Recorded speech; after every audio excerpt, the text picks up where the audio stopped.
ॾिसो माण्हू तव्हां ते रहम कनि या न कनि, कोशिश कयो त रब पाक तव्हां ते रहम करे। असांजो रब पाक वॾो रहमान रहीम आहे, पंहिंजे बंदे खे कॾहिं बि नुक़सान न पहुचाईंदो आहे।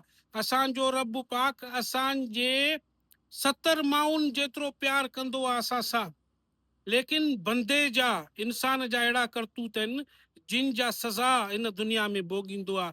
मां तव्हांखे हिकिड़ो मिसाल ॾींदुसि। तव्हांखे त ख़बर आहे मुंहिंजा मिसाल वॾा ॾाहप वारा मिसाल आहिनि, वॾे दानिशमंदी वारा मिसाल आहिनि। मिसाल, तव्हां पकोड़े वारे वटि वञो, टिकी पकोड़ा वठी खाओ, बटालू वारा पकोड़ा वठी खाओ, बिह वारा पकोड़ा वठी खाओ, त तव्हांजो वात न सड़ंदो, तव्हांखे नुक़सान न पहुचंदो। लेकिन जे तव्हां मिर्ची पकोड़ा वठी मिर्चनि समेत खाईंदव न, त तव्हांजो वात सड़ंदो, तव्हांखे नुक़सान पहुचंदो। ॾिसो मुंहिंजो मिसाल केॾो आला मिसाल ॾिनो आहियां, आला मिसाल ॾिनो आहियां। समझदार लाइ इशारो काफ़ी आहे। मुंहिंजे ॻाल्हियुनि ते गौर कयो, वीचार कयो, मेडिटेशन कयो मुंहिंजे ॻाल्हियुनि ते, तव्हांखे फ़ाइदो मिलंदो। तव्हां ॾुखिया ॾींहं न ॾिसंदव,